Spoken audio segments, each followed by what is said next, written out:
เจริญเหตุของความบังเอิญคงไม่มีอยู่จริงใช่ไหมทำความชั่วกรรมติดตามทุกเวลาไปเพราะจิตสุดท้ายคงไม่ได้จบลงตรงที่ความตายบุญสัมพันธ์พาเราพบกันแต่เวรกรรมเคยทำติดตามไม่คลายอโหสิกรรมขอขมากรรมยังไม่สายรู้ละอายบาปกรรมสร้างทำความดีทานศีลภาวนาพาใจสงบทำให้ลดโลภโกรธหลงใจคงสุขีทำจิตบริสุทธิ์ผ่องใส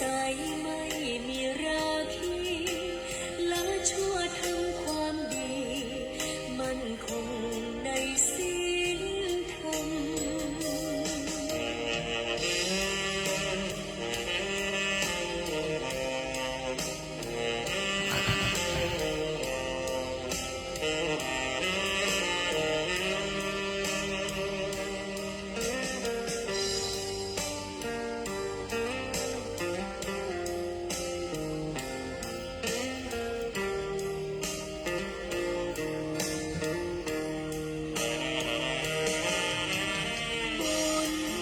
สัมพันธ์พาเราพบกันแต่เวรกรรมเคยทำติดตามไม่คลายอโหสิกรรมขอขมากรรมยังไม่สายรู้ละอายบาปกรรมสร้างทำความดีทานศีลภาวนาพาใจสงบทำให้ลดโลภโกรธหลงใจคงสุขีทำจิตบริสุทธิ์ผ่องใสไม่มีราคีและชั่วทำความดีมั่นคงในศีลธรรมทำจิตบริสุทธิ์ผ่องใสไม่มีราคีและชั่วทำความดีมั่นคงในศีลธรรม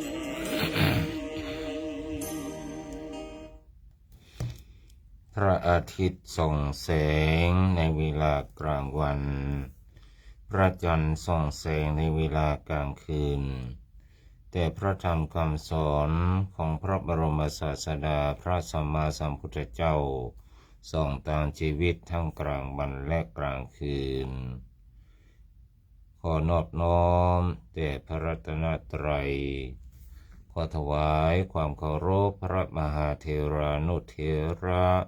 เจ้าคณะพระสังฆาธิการกุตนกุองค์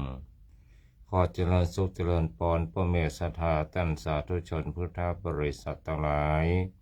ที่กำลังเปิดเครื่องรับฟังตั้งขึ้นสถานีวิทยุ 96.00 เมกะเฮิรตซ์วิทยุเพื่อพระพุทธศาสนาและจริยธรรมจังหวัดเชียงใหม่ของคณะสงฆ์จังหวัดเชียงใหม่จังหวัดที่มีพระพุทธศาสนาเป็นศาสนาประจำจังหวัดท่านสาธุชนพุทธบริษัททั้งหลายรายการที่ท่านกำลังกำลังฟังนี้ชื่อว่ารายการอูจาภาษาธรรมกำเมืองล้านนาอาตมาภาพพระครูเมธีสุตากรหรือพระมหาสมบัติชวนะเมธีเจ้าวาดวัดผาบ่องมังคลารามนามมงคลในเขตกำแพงเมืองจันไนติดกับวัดพระสิงห์หลวงเจ้าคณะตำบลศรีภูมิเขต 2นำรายการปราพบท่านสาธุชนพุทธบริษัททั้งหลายในวันนี้ก็ตรงกับวันพุธที่10 ธันวาคม 2568 พุทธผ่องพูนเพิ่มส่งเสริมสุข พุทธพ้นทุกข์พ้นภัยไร้ปัญหา พุทธเด่นดีมีบุญหนุนนำพาพุทธก้าวหน้านำสมัยให้รุ่งเรืองอวยพรตั้นวันพุธวิสุทธิสีฮือโชคดีมีชัยฮือฟูเฟื่องมีทรัพย์สินเงินทองฮือนองเนืองหมายบ้านเมืองฮือมีสุขทุกการเทินนะวันนี้วันพุธสวัสดีวันพุธเนอะญาติโยมทั้งหลายยิ้มแย้มแจ่มใสสุขกายสุขสบายใจทำสิ่งใดก็ให้ไร้ปัญหาคือสิ่งใดสมโอรามีชีวิตชีวาตลอดวันญาติโยมสาธุชนพุทธบริษัททั้งหลายรายการวันนี้เป็นรายการค่อนข้างจะพิเศษเพราะว่าอะไรอย่างตอนนี้อาตมาภาพอยู่ที่นครไทเปเนอะไต้หวันนะได้เดินทางมาปฏิบัติศาสนกิจประจำปีได้เดินทางมาเมื่อตะวาออกตีจากเชียงใหม่สนามบินเชียงใหม่ก็ประมาณสักเมื่อเวลา4:55ก็มาถึงนครสนามบินเถาหยวนเนาะก็9:00นะ9:00ใช้เวลาเดินทางก็4 ชั่วโมงกว่านะตอนนี้ก็อยู่ที่นครไทเปใหม่นะไทเปใหม่ก็มาปฏิบัติศาสนกิจประจำปีและญาติโยมสาธุชนทั้งหลายนะก็ได้นำวัฒนธรรมประเพณีได้มาเผยแพร่ในต่างประเทศก็เป็นเวลาติดต่อกันก็เป็น10 ปีละนะนอกจากจะได้นำญาติโยมสาธุชนได้ปฏิบัติธรรมแล้วแม้แต่ตัวอาตมาภาพก็มีโอกาสได้มาปฏิบัติธรรมโดยบอกว่าเป็นเริ่มต้นจากอาหารการกินมาอยู่ที่นี่ก็เรียกว่าฉันมังสวิรัตินะบ่มีเนื้อบ่มีจีนไม่ที่นี่มันได้กินจีนเนี่ยญาติโยมแต่หลายตลอดระยะเวลา6 วัน6 วันเพราะว่ามาวันปิกวันอยู่นี่ทำประกาศศาสนาที่นี่แถม5 วันก็เป็นเวลา7 วันพอดีในช่วง7 วันนี้ก็จะได้ฉันเจหรือว่าฉันมังสวิรัติปีไหนก็มีโอกาสได้มาปฏิบัติเตื้อเนาะก็เป็นการขัดเกลาจิตใจตนเองโดยและก็ได้มาโปรดญาติโยมพี่น้องชาวไต้หวันตัวเนาะญาติโยมสาธุชนพุทธบริษัททั้งหลายสำหรับเนื้อหาสาระธรรมที่จะนำมาฝากญาติโยมในวันนี้นั้นก็เป็นปกิณกะธรรมเทศนาคือหลายเรื่องหลายราวผสมกันนะเอาเรื่องแรกแล้วกันเรื่องแรกบอกว่าชนะด้วยเมตตาชนะด้วยเมตตาทั้งหลายการเจริญเมตตานั่นนะแม้เพียงชั่วระยะเวลาสั้นๆก็มีอานิสงส์นักกว่าการเฮือตานเพราะจิตของผู้ที่ประกอบด้วยธรรมเมตตาธรรมเป็นจิตที่มีความบริสุทธิ์ผุดผ่องจึงมีอานุภาพหาประมาณบ่ได้ผู้ที่เจริญเมตตาอยู่เสมอย่อมได้รับความสุขกายสุขใจจะมีผิวพรรณที่ผ่องใสภัยใดๆก็บ่สามารถที่จะทำอันตรายได้จิตของบุคคลผู้เต็มเปี่ยมด้วยเมตตาย่อมตั้งมั่นบ่หวั่นไหวทำให้หูแจ้งแจ้งตลอดในคุณวิเศษได้โดยง่ายจะเป็นที่ฮักของมนุษย์และอมนุษย์ทั้งหลายเทวดาก็จะปกป้องคุ้มครองรักษาให้อยู่เป็นสุขในสมัยพุทธกาลมีเมืองพัทวดีได้ประสบกับภัยพิบัติเศรษฐีท่านหนึ่งได้ปาเมียและก็ลูกสาวเดินทางรอนแรมไปขอความช่วยเหลือจากโคสกเศรษฐีซึ่งเป็นสหายที่เมืองโกสัมพีแต่ด้วยความบอบช้ำจากการเดินทางไกลอีกทั้งบ่ได้กินข้าวกินปลามาหลายวันท่านเศรษฐีจึงได้เสียชีวิตในวันแรกที่ไปถึงเมืองโกสัมพีโดยยังบัตันได้ปะกับโคสกเศรษฐีผู้เป็นสหายเลยในวันต่อมาภรรยาของท่านเศรษฐีก็เสียชีวิตโดยไปทำคนหนึ่งโค งเหลือแต่ลูกสาวชื่อสามาวดีเพียงคนเดียวต่อมาโคสกเศรษฐีป้ากับสามาวดีได้สอบถามประวัติกันแล้วก็รู้ว่าเป็นลูกสาวของสหายและด้วยความชื่นชมในปัญญาของนางตวยจึงรับไว้เป็นลูกสาวของตนภายหลังสามาวดีก็ได้เป็นอัครมเหสีของพระเจ้าอุเทนซึ่งเป็นพระราชาแห่งกรุงโกสัมพีและเกิดความศรัทธาเลื่อมใสในพระพุทธศาสนาเพราะได้ฟังธรรมของพระบรมศาสดาที่สาวใจนำมาถ่ายทอดถึงฟังจนได้บรรลุธรรมเป็นโสดาบันพระเจ้าอุเทนท่านมีอัครมเหสีธรรมคนหนึ่งชื่อว่ามาคันธิยาซึ่งผูกอาฆาตพระบรมศาสนามาเป็นเวลาจ้านาน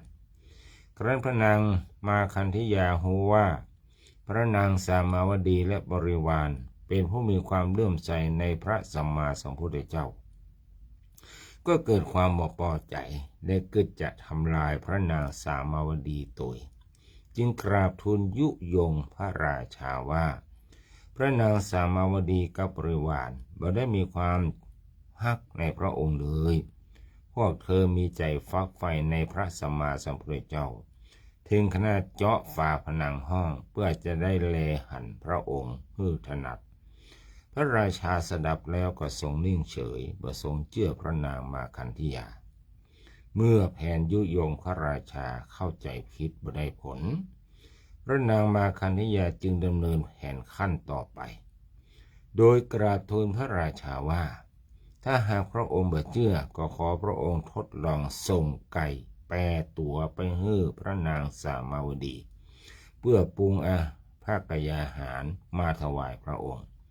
แล้วพระองค์จะทรงทราบว่าเธอยังมีความรักในพระองค์หรือไม่เมื่อพระองค์ทรงอนุญาตให้ทำตามนั้นพระนางมาคันธิยาก็ส่งไก่ที่ยังมีชีวิตอยู่8 ตัวไปให้นางสามาวดีเพื่อปรุงภาคยาหารถวายพระราชาเนื่องจากพระนางสามาวดีเป็นโสดาบันคือบรรลุธรรมในขั้นแรกแล้วย่อมมีปกติบ่ฆ่าสัตว์จึงตรัสปฏิเสธไปพระนางมาคันธิยาจึงทูลพระราชาให้ทรงทดลองแถมครั้งหนึ่งโดยให้พระนางสามาวดีปรุงภัตตาหารไปถวายแด่พระสัมมาสัมพุทธเจ้าคราวนี้พระนางมาคันธิยาได้ให้คนนำไก่ที่ตายแล้วไปให้พระนางสามาวดีตามแผนที่วางไว้พระนางสามาวดีเห็นว่าไก่ตายแล้วจึงนำมาปรุงอาหารแล้วส่งไปถวายพระพุทธองค์พระนางสามาวดีหันว่าไก่แต่แล้วจึงนำปรุงอาหารแล้วส่งไปถวายพระพุทธองค์พระนางมาคันธิยาจึงได้โอกาสกราบทูลยุยงซ้ำว่าพระองค์ทรงขอเตอะนางสามาวดีบ่ได้มีความฮักในพระองค์เลยนางไม่ยอมทำอาหารมาถวายพระองค์แต่กลับยินดีที่จะทำอาหารไปถวายพระสมณโคดมพระราชาก็ยังคงนิ่งเฉยเช่นเดิมเมื่อเฮือร้ายบ่สำเร็จพระนางมาคันธิยาจึงหาอุบายต่อไปแถมโดยแอบนำเอางูปิดใส่ไว้ในรางพินของพระราชาแล้วปกปิดโดยจ่อดอกไม้เมื่อพระราชาจะเสด็จไปยังที่พักของพระนางสามาวดีแซงทูลทัดทานบ่ให้เสด็จไปแต่เมื่อพระองค์ทรงยืนยันว่าจะไปนางจึงขอเสด็จไปตัวเมื่อไปถึงตำหนักของพระนางสามาวดีในขณะที่พระราชาทรงพักผ่อนอยู่นั้นพระองค์ได้วางขินไว้ใกล้ๆตัวพระนางมาคันธิยาก็หาโอกาสเปิดช่องรางขินที่ปิดไว้ขณะนั้นเองงูพิษที่อดอาหารมาเมินหลายวันก็เลื้อยออกมานางแซงส่งเสียงร้องแสดงความตกใจพระราชาทอดพระเนตรหันจะอั้นทรงตกพระทัยและก็โคตรเป็นอย่างยิ่งทรงเข้าพระทัยผิดว่าพระนางสามาวดีปล่อยงูพิษเพื่อจะปรุงพระชนพระองค์พระนางสามาวดีหัวพระราชากลิ้วเพราะเข้าพระทัยผิดจึงรับสั่งกับหญิงบริวารว่าขณะนี้ที่เปิ้งอื่นของเฮาบ่มีข ขอพวกเขาจงแผ่เมตตาจิตอันบ่มีประมาณไปยังพระราชาพระนางมาคันธิยาและในตนเองอย่างสม่ำเสมออย่าได้มีความโกรธเคืองในผู้ใดเลยพระราชารับสั่งให้พระนางสามาวดีและหญิงบริวารตึงมดยืนเรียงกันเป็นแถวเดียวกันพระองค์ทรงโกงคันธนูขึ้นแล้วยิงด้วยลูกศรอาบยาพิษหมายจะให้ทะลุนางสามาวดี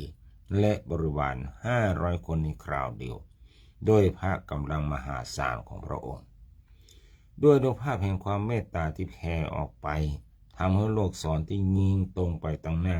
ได้วกกลับมาหาพระราชาพระราชาทรงตรัสพระทัยว่ากำลังของลูกศรที่เขายิงไปนั้นแม้แต่แผ่นศิลาก็ยังบ่อาจต้านทานได้แต่ครั้งนี้เนี่ยหยังลูกศรจึงปิกมาหาเราเหมือนกับมีชีวิตลูกศรนี้แม้บ่มีชีวิตจิตใจก็ยังหูคุณธรรมความดีของนางสามาวดีแต่ตัวเฮาเป็นมนุษย์ครับบ่มีความรู้เลยพระราชาทรงวางคันธนูลงแล้วขอพระนางมาสามาวดีน่ะยกโต้เธอและขอนางเป็นที่พึ่งของพระองค์โดยพระนางสามาวดีกราบทูลว่าพระองค์จะได้ยึดเอาหม่อมฉันเป็นที่พึ่งเลยขอพระองค์ทรงขอถึงพระพุทธเจ้าผู้ทรงพระคุณอันประเสริฐเป็นที่พึ่งเตอะพระราชาจึงเสด็จไปเฝ้าพระบรมศาสดาขอถึงพระองค์เป็นที่พึ่งและทูลอาราธนาให้พระพุทธองค์เสด็จมารับบิณฑบาตแล้วแสดงธรรมในพระราชวังซึ่งพระบรมศาสดาทรงรับสั่งให้พระอานนท์ทำหน้าที่นี้แทนพระองค์ในครั้งนั้นจากเรื่องนี้จะเห็นได้ว่าความเมตตามีอานุภาพหาประมาณบ่ได้กระแสความเมตตาจะสามารถปกป้องผ่องภัยทั้งหลายได้ผู้ที่แผ่เมตตาเป็นประจำสม่ำเสมออันตรายใดๆก็จะบ่มากล้ำกายจะเป็นที่ฮักของมนุษย์และเทวดาทั้งหลายดังนั้นพระองค์จึงสอนให้เราหัดกึศอู้ทำโดยจิตที่ประกอบด้วยเมตตาต่อทุกๆคนตลอดถึงสรรพสัตว์ทั้งหลายแล้วเราก็จะได้รับความสุขอย่างที่บ่เคยปะเลยในชีวิตทั้งหลายอันนี้ก็เป็นเรื่องของอานิสงส์ของการมีเมตตานะนำมาฝากญาติโยมทั้งหลายในเรื่องแรกวันนี้ญาติโยมสาธุชนพุทธบริษัททั้งหลายในขณะนี้ที่นครไทเปก็เป็นเวลากี่โมงเนี่ย5 โมงเนาะ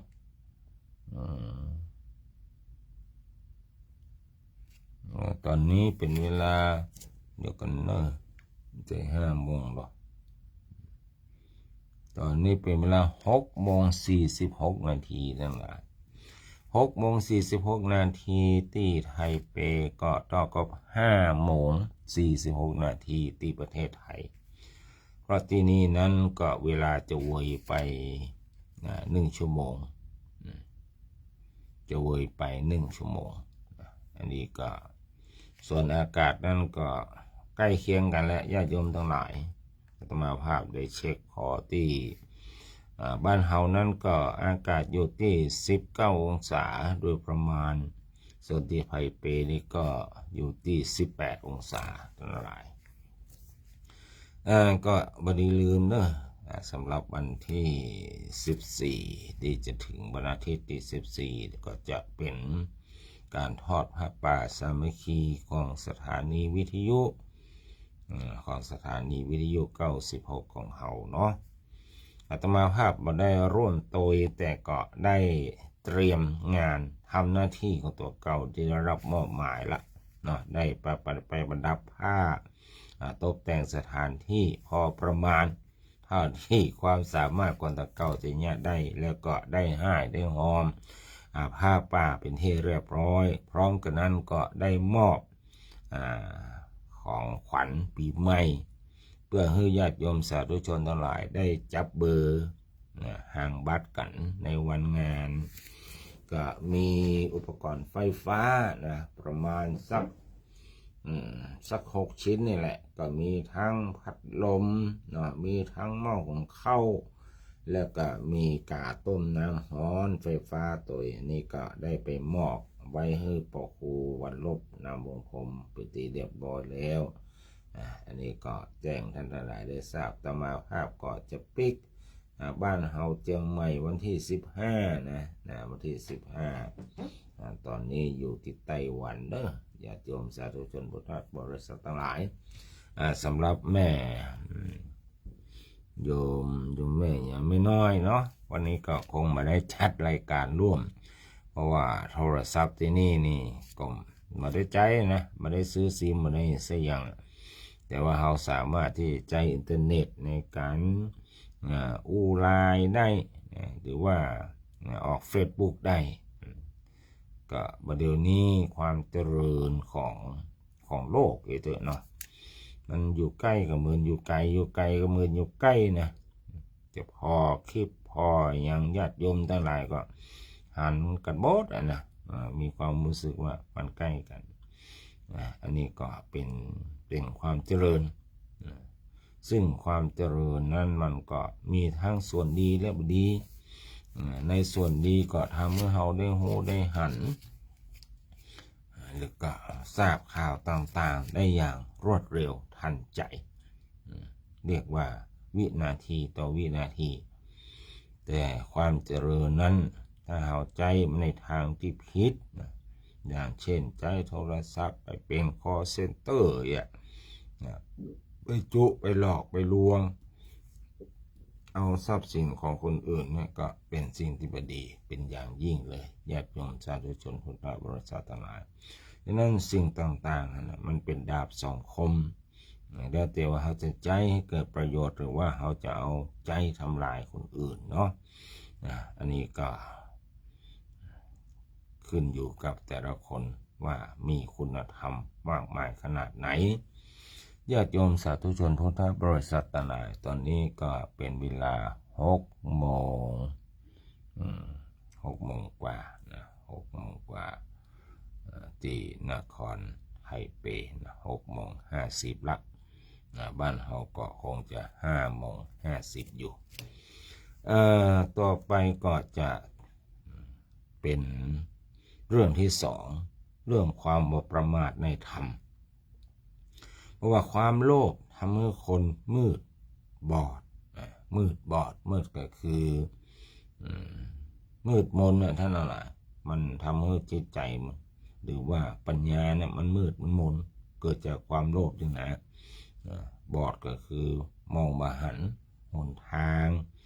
มองมาหันหนทางมองมาหันคุณงามความดีทั้งหลายความโลภไม่รับรู้ถึงเหตุคนโลภไม่มองมองหันผลความโลภเข้าครอบงำนรชนเมื่อใดเมื่อนั้นก็จะมีแต่ความมืดความบอดความมืดความบอด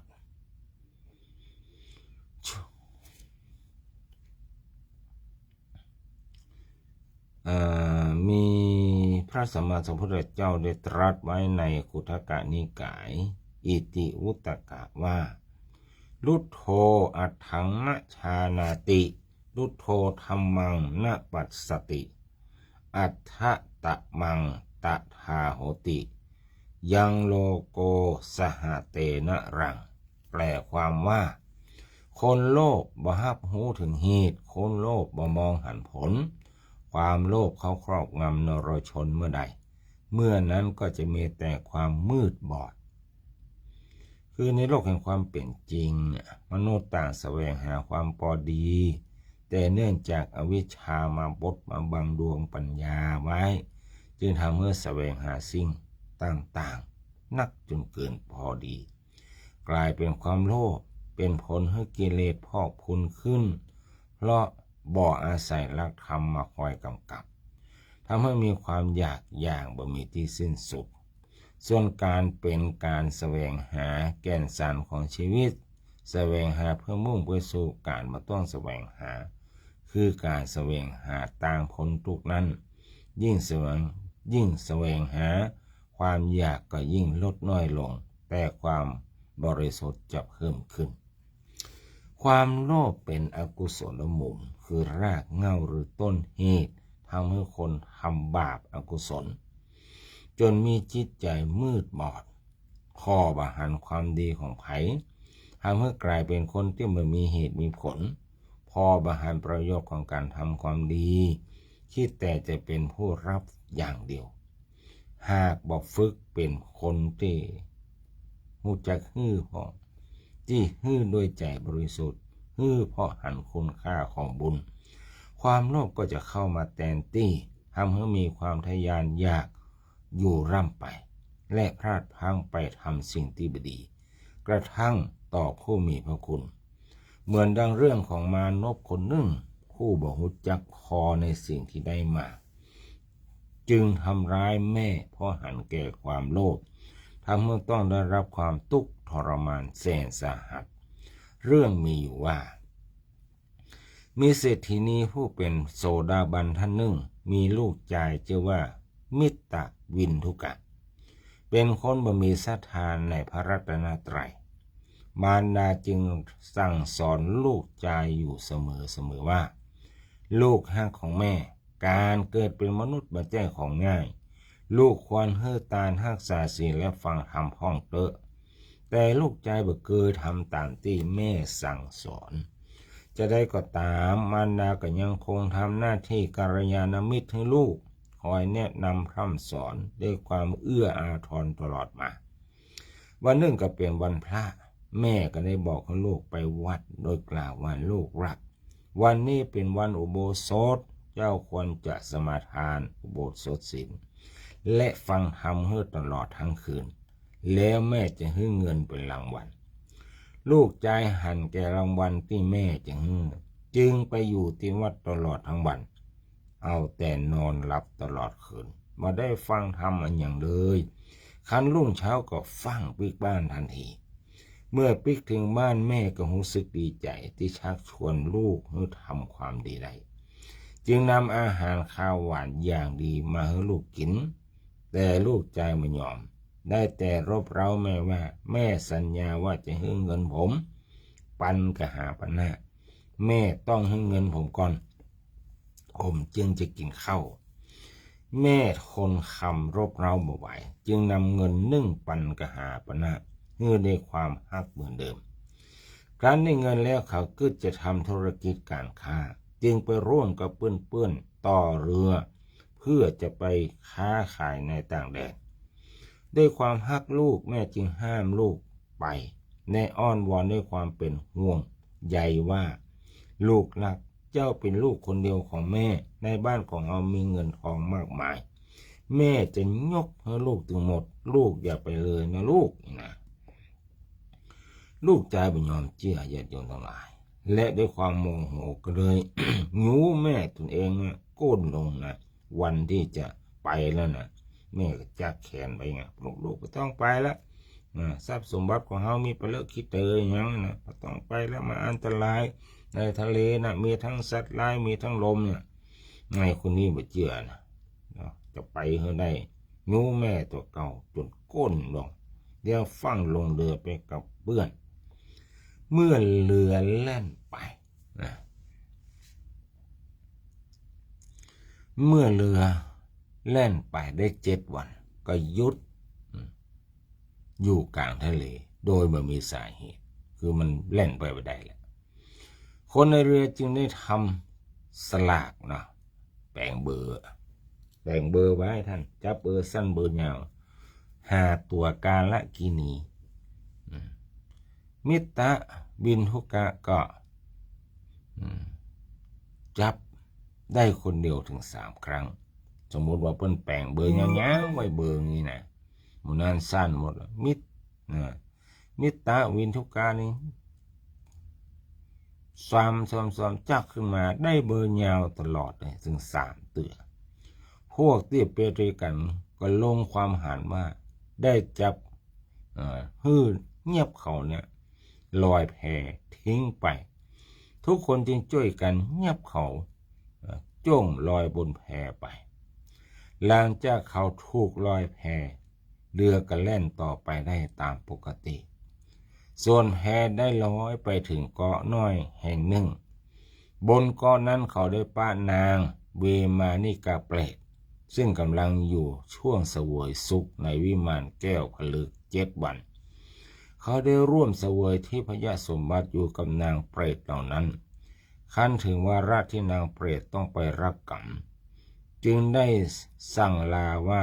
พวกฉันจะกลับมาแทนใน7 วันขอท่านรออยู่ที่นี่ก่อนจนกว่าพวกฉันจะพลิกมา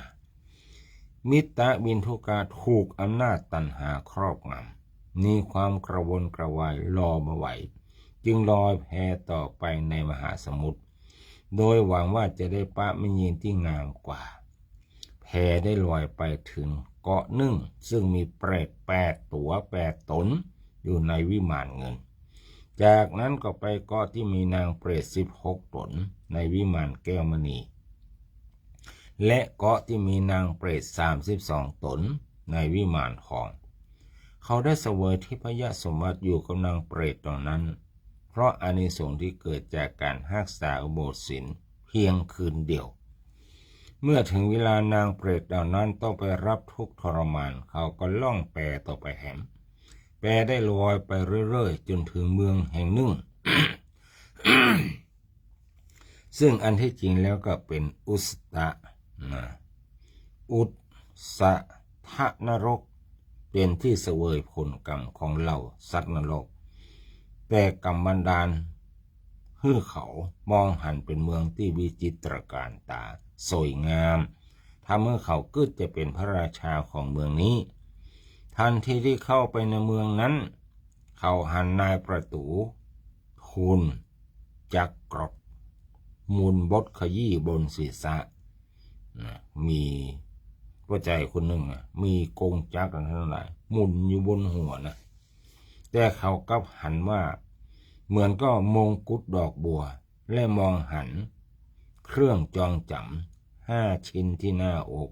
เหมือนเป็นสังวาลเครื่องประดับของเทวดาส่วนเลือดที่ไหลจากหัวก็หันเป็นจันแดงที่ฉโลมทาและเสียงครวญครางของสัตว์นรกก็ฟังเป็นเสียงเพลงคับที่ไพเราะเนี่ยเขาจึงขอนายประตูว่าท่านได้ทัดทรงมงกุฎดอกบัวมาเมินแล้วขอท่านให้ข้าพเจ้าลองใส่พ้องสัตว์นรกคิดว่าบาปกรรมของเฮาคงสิ้นสุดแล้วบุรุษผู้นี้คงจะมารับกรรมแทนเฮาจึงขว้างจักรกฎไปจักรกฎได้หมุนบดขยี้บนศีรษะของเขาทำให้เลือดไหลอาบแก้มได้รับความทุกขเวทนาแสนสาหัสเขากลายเป็นสัตว์นรกเสวยวิบากกรรมเพราะทำกรรมนักต่อผู้มีพระคุณได้ทำร้ายแม่ผู้เป็นพระโสดาบันเพราะฉะนั้นการประทุษร้ายผู้มีพระคุณจึงเป็นสิ่งที่บัณฑิตนักปราชญ์ควรทำกันเพราะเป็นกรรมนักตรงกันข้ามบัณฑิตจะคอยหาโอกาสตอบแทนผู้มีอุปการะคุณเสมอและจะประกาศคุณของผู้นั้นความดีของผู้มีพระคุณนั้นขณะเดียวกันก็จะเร่งฝึกฝนอบรมตัวเก่าให้หลุดพ้นจากกิเลสความโลภความโกรธความหลงจะได้ไม่ต้องมาเวียนว่ายแต่เกิดในทะเลทุกข์เพราะการทำความดีประพฤติปฏิบัติชอบนั้นถือว่าเป็นการประกาศคุณของผู้มีพระคุณแถมอย่างหนึ่งเหมือนกันทั้งหลายเหมือนก็เขาจะประกาศคุณของพ่อของแม่ก็ดีเนี่ยจริงๆแล้วเขาก็บ่ต้องประกาศก็ได้บ่ต้องบอกก็ได้เพียงแต่ว่าการประพฤติปฏิบัติกรรมกรรมจากการประพฤติปฏิบัติของเขาเนี่ยถ้ามันดีเนี่ยมันก็จะเป็นคล้ายๆว่าเป็นกระจกมองหันพ่อหันแม่ไปโตยนะเป็นว่าลูกไม้ย่อมหล่นมาไก่ต้นเนี่ยนะถ้าหากว่าลูกไม้ที่มันมาหล่นไก่ต้นว่ารสชาติมันดีมันหวานก็จะทำให้ลูกมันก็หวานไปตัวนะอนุโมทนากับทับกับแก้วเนอชมมาจากประเทศอังกฤษเนาะตอนนี้อาตมาภาพอยู่ที่ไทเปนะไทเปไต้หวันเนอครับ วัดพีทีสาธุครับอาจารย์ท่านเจ้าคณะ อนุโมทนาเด้อทุกคนทุกท่านที่พอต่างเฟซบุ๊กเนาะขณะนี้เวลากี่โมงละ7:03 นาทีที่ไต้หวันนะ7:03 นาทีนะแต่ที่ประเทศไทยบ้านเฮาก็คงอยู่ที่6 โมงนะ6:03 นาทีละญาติโยมสาธุชนทั้งหลายเนาะก็ขออนุโมทนากับญาติโยมทั้งหลายที่ได้ให้หอมเรื่องของการแปลงห้องครัววัดแม่แม่ตำบลแม่แรมญาติโยมทั้งหลายโมทนากับโยมปิยธิดาติยาพรในหอมมา10,000 บารมีเนาะก็ทำให้อาตมาภาพนั้นก็มีกำลังใจเพราะว่างานนี้ก็สำเร็จไป1/2นะอีเตอนะก็มาได้เงี้ยคนเดียวนะกับพี่น้องบ้านแม่แม่เปิ้นก็ช่วยกันแปลงตอนนี้ก็จะเทปืนเนี่ยก่อนแล้วจะก่อจากนั้นอาตมาภาพก็ขอเปื่อนเดียวกันเนี่ยที่เป็นพระด้วยกันเนี่ยร่วมด้วยช่วยกันคนละเล็กละน้อยนะแต่มันก็ขาดปัจจัยอยู่ญาติโยมทั้งหลายขาดปัจจัยที่เขาจะซื้อปูนซื้อทรายสั่งหินอย่างเงี้ยนะสั่งหินอย่างนี้ฉะนั้นก็เจริญพรเด้อญาติโยมท่านใดอยากจะร่วมสร้างห้องครัวตัวกันถือว่าเป็นมหาทานนะมันเป็นเรื่องของอาหารการกินเอาท่านทั้งหลายก็จะได้ในสงคือมาอดบ่ยากนะเอาจะบ่ได้อดยากนี่จะบ่ได้อดได้ยากอะไรอย่างอยู่ที่ไหนก็เรียกว่าบักคัดสนบักคาดอะไรอย่างอันนี้ก็เป็นอนิสงส์ของการทำโรงครัวจะได้มีสุขภาพร่างกายสมบูรณ์แข็งแรงอันนี้ก็ขออนุโมทนากับทุกคนทุกท่านเนอะก็ถ้าจะให้จะหอมก็หลังจากอาตมาภาพปิกไปหรือว่าท่านจะโอนมาก็ได้นะโอนมาก็ได้มาจะคือโทรศัพท์ก็คงมาได้เนาะเอาเป็นว่าถ้าอาตมาภาพปิกไปก่อนก็แล้วกันเนาะในวันที่15จะปิกไปในที่15ก้อยแต่ถ้าไผ่หูถ้าไผ่หูหมายเลขบัญชีแล้วโอนเข้ามาแล้วก็ยืนยันมาทางไลน์โดยเฉพาะญาติโยมที่มีไลน์อาตมาภาพนี้ก็สามารถที่จะส่งสคริปต์อีกมาตั้งไลน์ได้นะว่าได้หายได้หอมมุทนากับแม่สุพินชัยจินดาเนะที่ให้หอมเพิ่มเติมแม่สุพินชัยจินดา300 บาทเนาะแล้วคนแม่จันเพ็ญคำโพธาแถม500 บาทแม่จันเพ็ญคำโพธาแล้วก็มีแม่แจ๋วแม่แจ๋วกำแก้วนะแม่แจ๋วกำแก้วนี่ก็มาถวายที่วัดอันนี้ก็ถวายเพิ่มเติมแถม200 บาทในโมทนากับทุกคนทุกท่านตอนนี้เรามีงบอยู่10,000 กว่าบาทญาติโยมทั้งหลายนะ10,000 กว่าบาทอาตมาภาพจริงๆแล้วเดิมทีนั่นก็มี20,000 กว่าแต่ต้องว่าได้เอาไปซื้ออิฐบล็อกนะจำนวน 1,200 ก้อนที่เขาจะเอาก่อนะก้อนละ7 บาทท่านก็ลองคูณก้อยด้วยเนาะก้อนละ7 บาท 1,200 ก้อนได้ซื้อไปเรียบร้อยแล้วเนาะตอนนี้นะอากาศที่นี่ก็อยู่ที่ประมาณ18อย่าเดี๋ยวนั่นละ18 องศาก็ถือว่ามันหนาวนะปีก่อนๆอาตมาภาพก็รู้สึกว่าหนาวคงจะคนละเดือนกันนะคือมาทุกครั้งเขาก็ใช้ฮีเตอร์เนาะแต่มากลางเขานี้นี่ก็ไม่ได้ใช้ฮีเตอร์ก็อากาศก็เหมือนมันเฮานั่นแหละนะใกล้เคียงกันถ้าจะห่างกันก็เพียงแค่องศาเดียวต่ออันเองตอนนี้เวลาเนาะเวลากี่โมงนะตอนนี้เวลา7:07 นาทีกันเนี่ย 7:07 เนาะญาติโยมสาธุชนพุทธบริษัททั้งหลายต่อไปก็จะเป็นเรื่องที่3ที่นำธรรมะมาเสนอกับญาติโยมสาธุชนได้รับฟังเพื่อเป็นข้อคิดนำไปพัฒนาปรับปรุงแล้วก็ใจในชีวิตประจำวันต่อไปพระสัมมาสัมพุทธเจ้าได้ตรัสไว้ในขุททกนิกายทันหธรรมชาดกว่าโยบุพเพกตะกัลยาโนกัตตะโถมนุพุชติอัฏฐาตัสสะปวัตตันติแปลว่าผู้ใดเมื่อผู้อื่นทำความดีต่อตนทำประโยชน์ในการก่อนแล้วหูคุณของเขาประโยชน์ที่ผู้นั้นปรารถนาย่อมเจริญคนที่หูจักอุปการะคุณผู้อื่นกระทำแก่ตนว่าน้อยก็ตามนักก็ตามเช่นได้รับการเลี้ยงดูอบรมสั่งสอนที่พักอาหารหรือได้รับความช่วยเหลือเมื่อเกิดความทุกข์ร้อนใจแล้วอุปการะคุณคือตอบแทนแสดงว่าบุคคลนั้นเป็นผู้ที่มีความกตัญญูกตเวทีมีสติมีปัญญาสามารถพอออกถึงคุณธรรมของผู้อื่นรู้ว่าใครเป็นผู้มีพระคุณแล้วพยายามหาทางตอบแทนนั่นแสดงว่าบุคคลผู้นี้สามารถแยกแยะความดีและความชั่วได้อย่างถูกต้องชัดเจนมีความกึศมีกรรมกึศกรรมอู้และการกระทำที่มีเจตนาบริสุทธิ์ดังนั้นจึงแสดงออกมาในทางที่ดีและก็สร้างสรรค์ยิ่งถ้าเฮามันระลึกถึงความดีของผู้มีพระคุณบ่อยๆภาษาเมืองบอกว่าเลิงเด้วยความซาบซึ้งและคอยหาโอกาสที่จะตอบแทนพระคุณอยู่เสมอ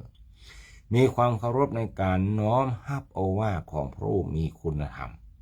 ความดีต่างๆก็จะถูกถ่ายทอดเข้ามาสู่ตัวเฮาจิตใจของเฮาก็จะเต็มเปี่ยมไปด้วยคุณธรรมความดี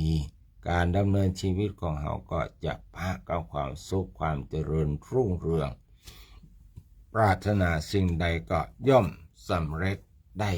โดยง่ายทั้งหลายเหมือนดังเรื่องในอดีตการพระเจ้าพมทัตครองราชอยู่ในกรุงพาราณสี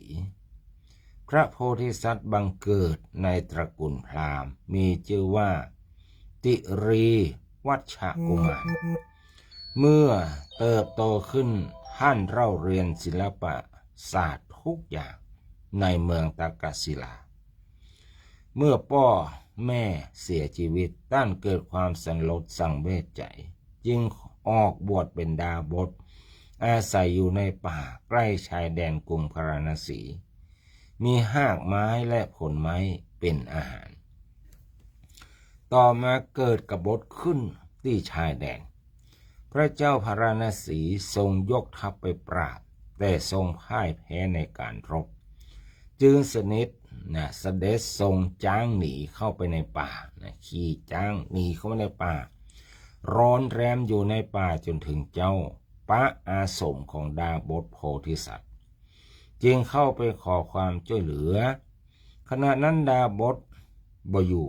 ได้ออกไปหาอาหารพระราชาจึงเข้าไปในอาสมเพื่อหาน้ำดื่มจึงเข้าไปในอาสมเพื่อหาน้ำดื่ม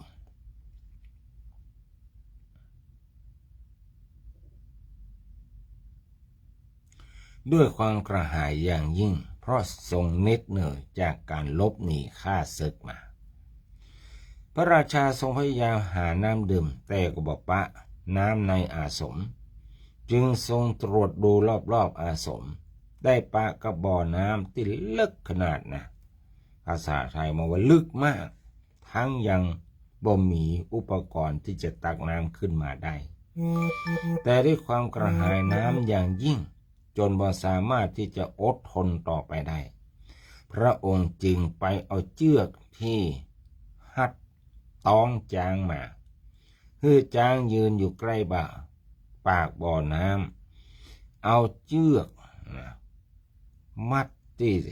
ตีนของช้างคือมัดแข้งของช้างไว้แล้วก็ไต่ลงไปในบ่อปรากฏว่าเชือกยังยาวบ่พอต้องปลิกขึ้นมาใหม่แล้วเอาผ้าสาดกสำหรับห่มต่อเข้ากับปลายเชือกแล้วก็ลงไว้แถมเชือกก็ยังยาวบ่พอด้วยได้แค่เพียงเอาปลายผ้าบาททั้งสองแตะน้ำต้องอันตีนี้เอาจิน้ำได้นะให้กินบ่ได้ทั้งนั้นเลยก็ทรงคิดว่าเฮาตายอยู่ในบ่อยังดีกว่าทนทรมานหิวกระหายอยู่อย่างนี้จึงตัดสินพระทัยปล่อยพระองค์ให้ตกไปในบ่อเดี๋ยวทรงดื่มน้ำจนพอพระทัยเมื่อบ่สามารถขึ้นจากบ่อน้ำจึงได้แต่ประทับยืนอยู่ในบ่อน้ำนั้นจนถึงเวลาเย็นเมื่อพระโพธิสัตว์ปีกมาจากการหาผลไม้หั่นจ้างพระที่นั่งก็หูทันทีว่าพระราชาเสด็จมาจึงเตียวไปที่ปากบ่อปะพระราชาอยู่ในบ่อน้ำนั้นท่านฟั่งปาดขันไดลงไปเพื่อให้พระราชาเสด็จขึ้นมาจากนั้นก็ได้ช่วยนวดพระวรากายของพระองค์ให้เลือดไหลเวียนได้สะดวกแล้วตาด้วยน้ำมันบำรุงเลี้ยงด้วยการถวายผลไม้ต่างๆพระราชาทรงพักอยู่2-3 วันก็รู้สึกว่ากับปรี้กับเปร่าทรงเชิญพระโพธิสัตว์ให้มาพำนักในพระราชวังแต่พระโพธิสัตว์ทูลว่าถ้ามีโอกาสเมื่อใดก็จะไปเข้าเฝ้าจากนั้นพระราชาก็ได้ลาปิกพระราชวังในกรุงพาราณสีเกินเดือนต่อมาครึ่งเดือนต่อมาพระโพธิสัตว์ได้เข้าไปในกรุงพาราณสีพักอยู่ในพระราชอุทยานวันรุ่งขึ้นก็ออกบิณฑบาตได้ถึงประตูวังพระราชาทรงทอดพระเนตรหันพระโพธิสัตว์ต่างช่องพระแกลช่องหน้าต่างจึงเสด็จลงมาจากปราสาทแล้วก็ปาพระดาบสเข้าไปในพระราชวังขึ้นนั่งบนราชบัลลังก์ทรงถวายพระตาหารรสเลิศแด่พระโพธิสัตว์แล้วรับสั่งให้สร้างอาสมในพระราชอุทยานหลวงทรงถวายเครื่องอัฐบริขารทุกอย่างสำหรับบรรพชิตและจัดขึ้นในอุทยานเป็นเวรยามคอยดูแลพ่อกอยความสงบเรียบร้อยเป็นอย่างดีตั้งแต่นั้นมาพระโพธิสัตว์ก็พำนักอยู่ในพระราชนิเวศได้รับความเคารพบูชาและยกย่องสรรเสริญจากพระราชาและคนในพระราชวังจนมหาอมาตย์ทั้งหลายเกิดความอิจฉาริษยาต่างปากันไปฟ้องอุปราชว่าพระฤาษีบหันมีคุณความดีอันหยังแต่ยังอย่างพระราชากลับเพื่อความเคารพนับถืออย่างกับเป็นเทพเจ้าอุปราชและพวกอมาตย์จึงเข้าไปเฝ้าพระราชาถวายบังคมแล้วกล่าวว่าดาบทนี้บ่ได้สำเร็จวิชาอย่างเลยทั้งยังบ่ใจพระสหายของพระองค์เมื่อเป็นเจ้าอี้เพราะเหตุใดดาบทผู้นี้จึงบริโภคภัตตาหารลดเลิศเช่นเดียวกับพระองค์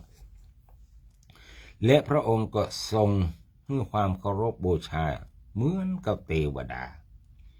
พระราชาสดับจะอ่านแล้วจึงมีพระประสงค์จะประกาศคุณของพระดาบทได้ตรัสเรียกพระโอรสมาแล้วถามว่าเจ้ายังจำได้ก่อน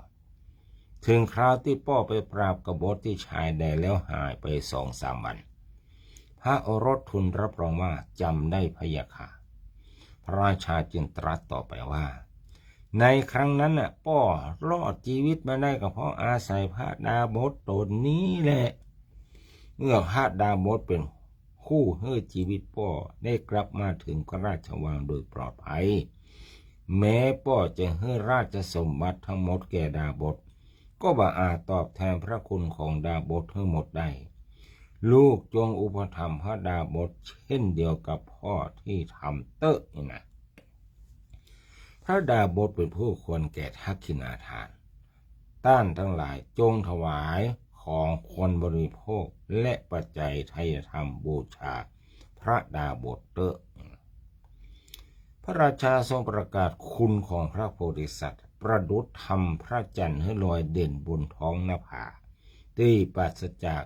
เมฆหมอกคุณของพระดาบทได้เป็นที่เลื่องลือไปทั่วทุกคนทุกแห่งลาภสักการะมากมายก็เกิดขึ้นแก่พระดาบทแต่ท่านเป็นผู้ที่บ่ติดในลาภสักการะคงเป็นผู้มากน้อยสันโดษอย่างยิ่งตั้งแต่นั้นมาอุปราชและพวกอมาตย์รวมทั้งผู้มีความสงสัยเครือบแคลงต่างบ่อาจที่จะติเตียนพระดาบทและพระราชาได้พระราชาทรงดำรงอยู่ในโอวาทของพระดาบทตั้งใจรักษาศีลบำเพ็ญมหาทานบารมีและทรงปกครองไพร่ฟ้าประชาชนโดยธรรมทำให้เกิดสันติสุขอันไพบูรณ์เขาจะเห็นได้ว่าผู้ที่มีความกตัญญูกตเวทีรู้จักบุญคุณของคนอื่นแล้วก็หาโอกาสตอบแทนย่อมได้ให้ความสุขความเจริญผู้อื่นก็บ่สามารถติเตียนได้คุณธรรมของผู้นั้นจะสูงขึ้นจะมีกำลังใจเข้มแข็งจิตใจจะเต็มเปี่ยมด้วยความเมตตากรุณา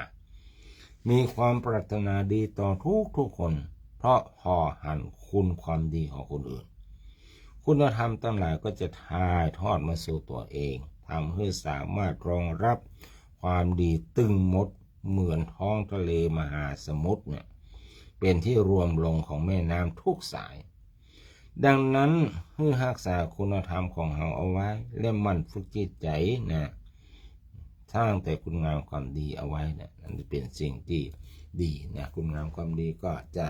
ติดตามเราไปทุกภพทุกชาติญาติโยมสาธุชนพุทธบริษัททั้งหลายตอนนี้ก็เวลาจะได้7:20 น.เนาะตอนนี้7:20 น.ละอันนี้ก็เป็นรายการวันนี้วันพุธรายการตมาภาพก็เริ่มตั้งแต่เวลาบ่าย 3 โมงถึงบ่าย 4 โมงบ่าย 3 โมงถึงบ่าย 4 โมงวันนี้ออกอากาศไก่ตอนนี้ตมาภาพอยู่ที่นครไทเปเกาะไต้หวันมาปฏิบัติศาสนกิจประจำปีดูเหมือนจะเป็นปีที่7ที่8แล้วที่ได้มาทุกปีก็มาเรียกว่ามาจะมีไอเดียมาตามกิจนิมนต์ที่เปิ้นนิมนต์ไว้แล้วก็ได้ถือโอกาสมาปฏิบัติธรรมโดยมาปฏิบัติธรรมโดยได้มาทำพิธีอย่างบ้านเฮาเนาะบ้านเฮาเช่นการสืบชะตาสะเดาะเคราะห์ให้กับญาติโยมที่อยู่ประเทศไต้หวันหรือว่าเกาะไต้หวันนี้พอเปิ้นก็มีความเชื่อมีความเชื่ออย่างเฮาเชื่อนั่นแหละมีความเชื่อในเรื่องของการสืบชะตาสะเดาะเคราะห์การสืบชะตาก็เพื่อจะให้ชีวิตของเขานั้นมันหรือว่าทุกคนนั้นที่มีความเชื่อมันเป็นเรื่องของศรัทธาอย่างเดียวอย่างก็ตามมันจะต้องเริ่มต้นจากศรัทธาคือความเชื่อก่อนถ้าเรามีความเชื่อแล้วมันก็จะทำให้ทุกอย่างมันสำเร็จยกตัวอย่างเช่นเรามีความเชื่อในการทำงานอย่างใดอย่างหนึ่งหรือว่าเรามีความเชื่อในบุคคลคนใดคนหนึ่งว่าบุคคลคนนี้ถ้าหากเราคบเป็นเพื่อนเป็นฝูงก็เขาก็จะนำแต่ประโยชน์มาให้เราหรือว่าถ้าเรามีความเชื่อในไม่ยิงปัจจัยไม่ยิงเชื่อปัจจัยเชื่อไม่ยิงว่าบุคคลคนนี้จะเป็นคนดีเป็นผู้ที่จะนำชีวิตของเราดีขึ้นถ้าหากว่าเราได้แต่งงานกับแม่หญิงคนนี้หรือว่าได้แต่งงานกับปัจจัยคนนี้ มันก็จะทำให้ชีวิตของเราดีขึ้นเขาสามารถปัจจัยคนนี้สามารถปกป้องดูแลครอบครัวได้หรือว่ามีหญิงคนนี้จะทำหน้าที่เป็นแม่บ้านที่ดีเป็นแม่ที่ดีของลูกได้มันต้องคือโดยส่วนมากเราจะเริ่มจากศรัทธาให้ก่อนญาติโยมมีศรัทธาให้ก่อนพูดถึงศรัทธาเนี่ยมันแปลว่าความเชื่อความเลื่อมใสทั้งหลายซึ่งศรัทธาหรือว่าความเชื่อเนี่ยในทางพระพุทธศาสนานะพระองค์ได้ตรัสไว้มี4ประการด้วยกันทั้งหลาย4ประการนี้อย่างพ้องศรัทธา4ประการ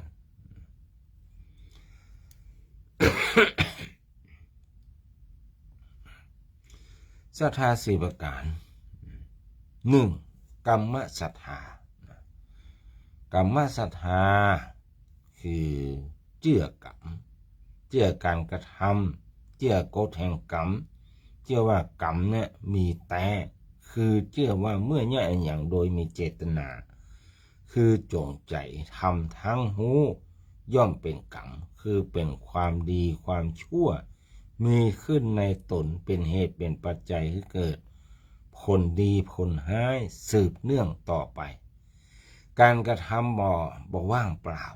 และเชื่อว่าผลที่ต้องการจะสำเร็จได้โดยการกระท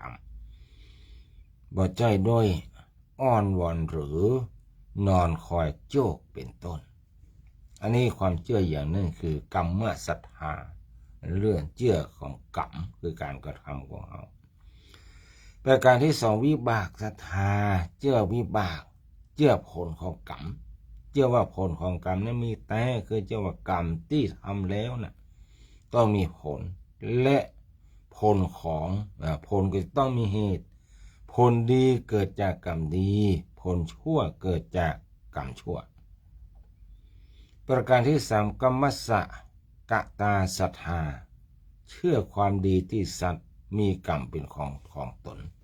เชื่อว่าแต่ละคนเป็นเจ้าของจะต้องรับผิดชอบเสวยวิบาก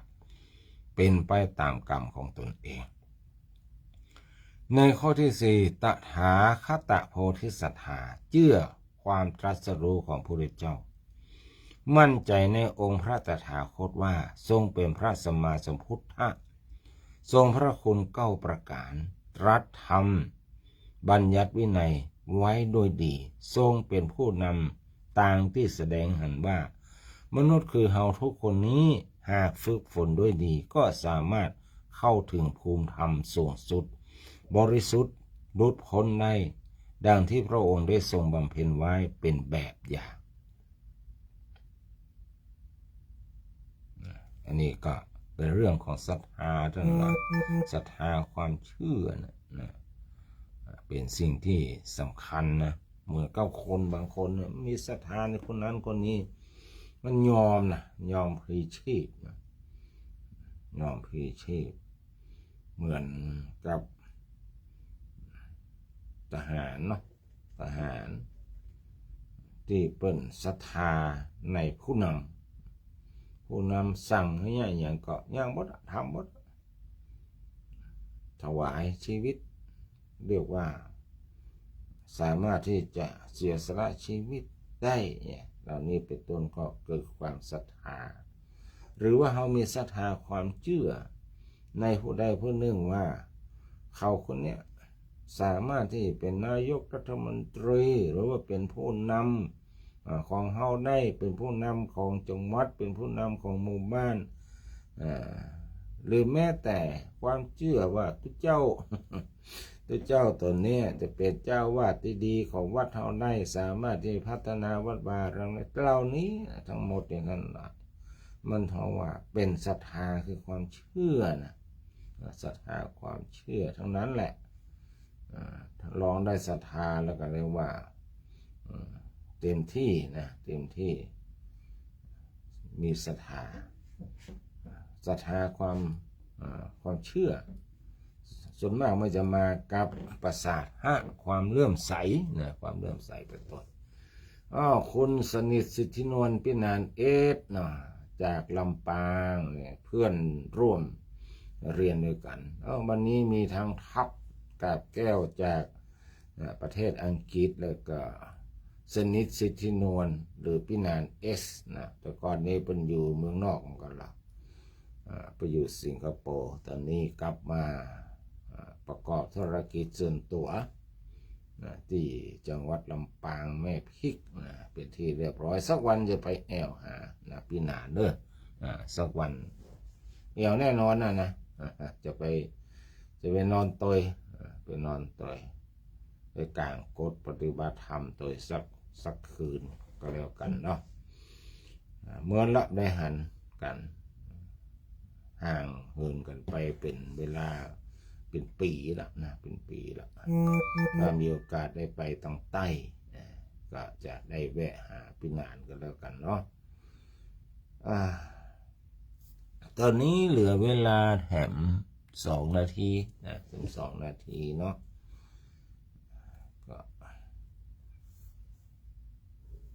ก็บดีลืมเนอะวันที่14ที่หอคำพญาเมืองรายวันอาทิตย์ที่14เขาก็จะมีงานทอดผ้าป่าสามัคคีเพื่อหาปัจจัยสมทบทุนในการบริหารสถานีวิทยุ 96.00 เมกะเฮิรตซ์โดยเฉพาะครูบาอาจารย์นะครับขอนิมนต์ด้วยเนอะครูบาอาจารย์ที่นักจัดรายการหลายคนหลายท่านที่ผ่านมาเนี่ยก็อาจจะบ่าไข้ให้บันได้มาให้ญาติโยมได้หันคือญาติโยมเพื่ออยากจะหูจะหันอยากจะไหวจะสายทักทายให้หันตัวเป็นวันเป็ดจะได้เนี่ยพระนักจัดรายการคนนี้หน้าตาเป็นจะได้เป็นต้นฉะนั้นก็อาราธนาแล้วก็เรียนเชิญทุกคนทุกท่านเนาะได้มาปะปบมาเป็นกำลังใจให้หันหน้าซึ่งกันและกันในช่วงเช้าเนาะก็จะเป็นเรื่องของธรรมนาวาวังโดยท่านพระครูทีนวัตรยานาสิทธิเมียวาทีจากวัดสำนักวัดยางกวงนะแล้วก็ต่อจากนั้นก็จะเป็นรายการทางสถานีนะก็จะมีการสวดพุทธมนต์ตัวเพื่ออุทิศส่วนบุญกุศลไปให้เหล่าบุรพมหากษัตริย์ตลอดถึงพูดผีปีศาจเจ้ากรรมในเวรทั้งหลายจะตีจะต่างเดือนมาปตาโนโมทนากับเขาทั้งหลายแล้วก็มีการจับรางวัลแห่งบัตรซึ่งมีทั้งวิทยุตลอดถึงอุปกรณ์ไฟฟ้ามากมายคือกับญาติโยมทั้งหลายก็เชิญกันทุกคนทุกท่านมาร่วมงานกันเนอะเอาละเวลาหมดเวลานำรายการจากท่านผู้ชมผู้ฟังไปก่อนแล้วแบบป้ากันจันหน้าเนิกลา